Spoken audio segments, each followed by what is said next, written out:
How ought one deal with being perceived by others or thinking oneself to be ugly and or having some or another deformity that makes one's body an object of attention in not necessarily a positive way? Here we need to specify a good goal, excuse me, to shoot for in order to properly determine the attitude that we should take towards one's ugliness. So, one goal that we might hear is something like have high self esteem or think of yourself as beautiful, whatever the case might be. But the question is, why should that be my goal? Why should I want to think of myself as beautiful?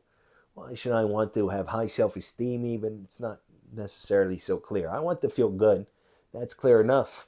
The way to truly feel good might be a little bit more complicated than that. So here, a different goal to take would be that of not or getting to a phase of thought and of life where I am not encumbered by negative self-consciousness, where I can connect with others and with myself without anything about me physically standing in the way of that. So how do we do that? Just as an example, by the way, would be, for example, one's relationship with a body part that does not hurt. Let's say that right now, my big toe does not hurt one bit. Chances are, before it was mentioned, I was not thinking about it at all. It's just invisible. My eyes don't hurt. I'm not thinking of my eyes. I'm not aware of my eyes. But I still see through them. They're still very useful. My big toe is still very useful to balance and whatnot when we walk.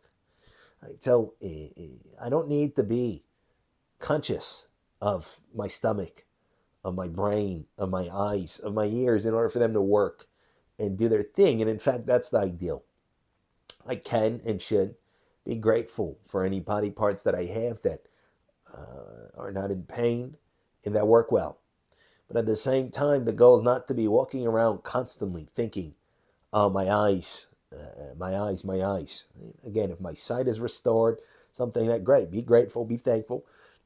You can appreciate it, but eventually I just want to see using my eyes without thinking of my eyes. I just want to think with the aid of my head, to so put it, without thinking of my head, whether I'm thinking of it negatively or positively, a migraine, or I'm thinking how there's no migraine. Just don't think about it. And I want to be able to walk, if I can, using my knees without thinking of my knees, either that they're hurting or that they're not hurting. So ultimately, I want to live life without thinking of myself. Right? It doesn't mean I disappear, just like the eyes don't disappear if I'm not thinking about them. Myself would be the very means through which I experience life, by which I experience life, however we would phrase it. But the ideal is not to think of oneself at all. I can connect with the person in front of me. I can serve other people. I can even serve myself and pursue my own true good without any kind of unwanted self-consciousness. So that could be a better goal than just to think that I'm beautiful, that to have high self-esteem, whatever it might be. I want to not be conscious of myself in that way, not have negative self-consciousness. The question then is, what ought be done to move oneself in that direction? And here we see that being, let's say, unaesthetic, aesthetically not so pleasing, need be no more of an obstacle in the way of ridding oneself of self-consciousness than being excessively good looking, right? Excessively beautiful. In fact, the latter can be even more of a problem, depending on how we look at it. If I think of myself as very beautiful, or I get a lot of attention from others in that connection, it can be extremely difficult to ever get to a point where I'm not conscious of myself in that way, where I can simply connect with other people and do my thing without thinking of my body. Right? So here, if the opposite is the case, if I'm viewed as not very visually pleasing by other people, it's the same type of idea. Right? It's just an additional obstacle to overcome before I can, quote unquote, forget about myself in that way and do my thing. So how do we do it? And that advice would seem to be would seem to apply whether I am excessively, quote unquote, ugly, or whether or not I am excessively beautiful as judged by others in each case, and or by myself. Here, the key word would seem to be development. I have to develop or mature to and through the phase where I am excessively aware of my appearance and where it factors into my experience of life.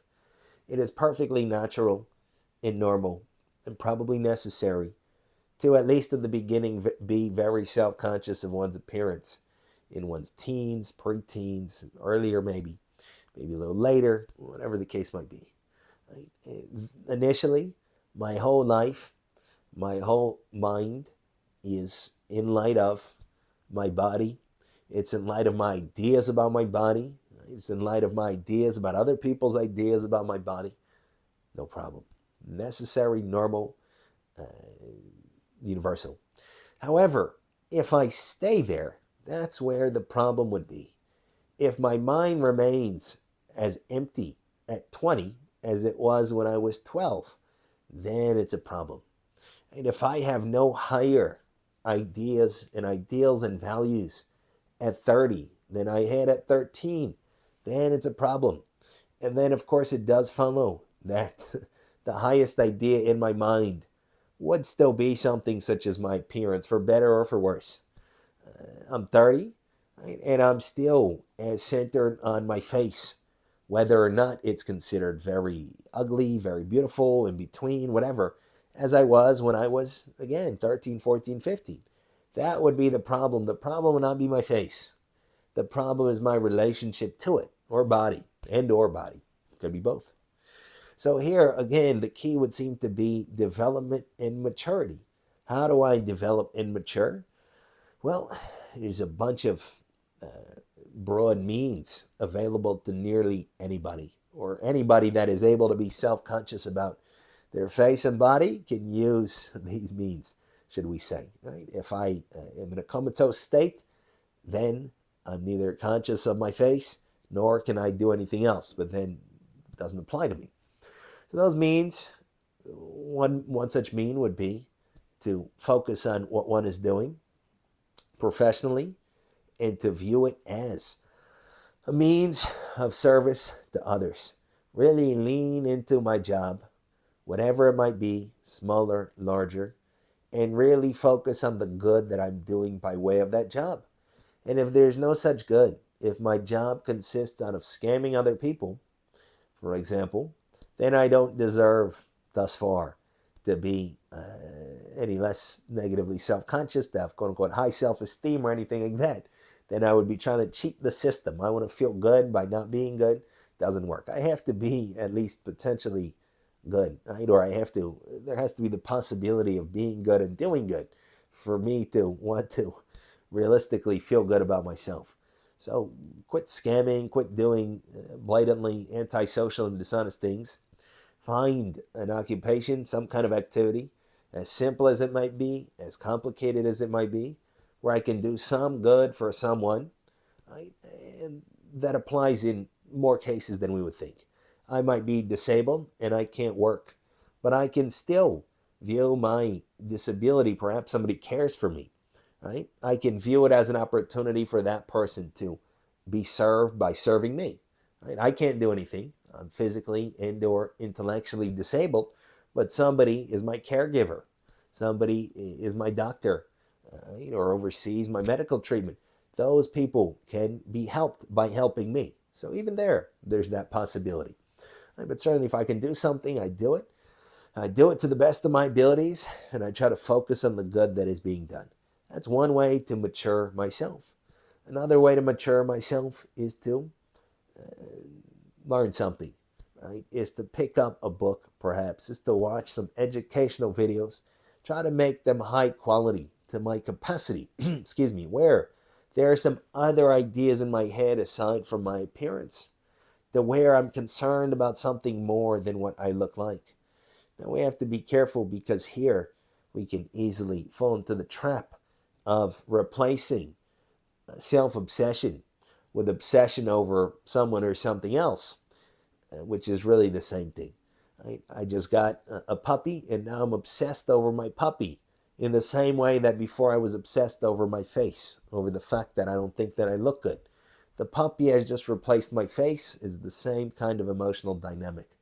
So try to find something that doesn't relate so easily and immediately back to me. Think about something that was, is, and will be. Think about a value such as truth, such as goodness. Right? That was, is, and will be. That doesn't tie right back into myself. Right now, I'm not thinking about my face.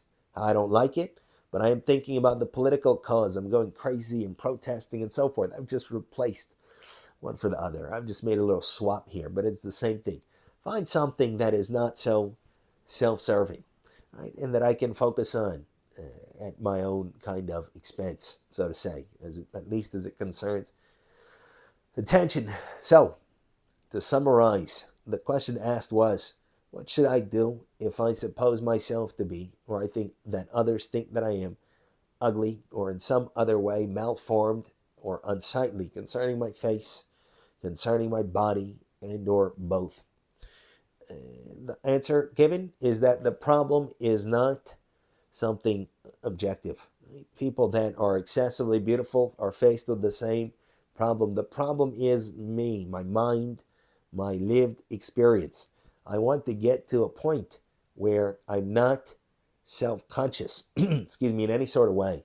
I'm not thinking of myself, right? Because my mind has expanded past myself, because my goodwill exceeds myself. To get to that point, I need to develop and I need to mature. Two broad ways to develop and to mature are to do some kind of work, engage in some kind of activity that is helpful to someone in some way, even if that means I'm disabled and I can simply allow another person to help me and help them in that way. That would be one thing. Don't just constantly think of myself. I'm going to work in order to get money, in order to fulfill my desires. That will only keep me stuck in myself. Think about what good I am achieving in the world. And if there's none, if I'm a scammer, cut that out. Right? Obviously, that's just an example. Whatever I'm doing, that's no good. Cut that out. Do something good. Two would be expand my mind, mature and develop mentally, at least a little bit. Try to read if I can read. Try to watch some educational content. Don't tie it back into myself. Don't replace, excuse me, my self-obsession with obsession over the political thing or with a pet or something like that. Find some kind of idea. Find some kind of value. Try to focus on it. Try to think about it. Find something that will still have value even when I'm gone and which had value when I was not here. Something perhaps along those lines. So that is an interpretation of how we should deal with the fact of thinking of ourselves as ugly or being thought of as ugly by others. Thank you for listening.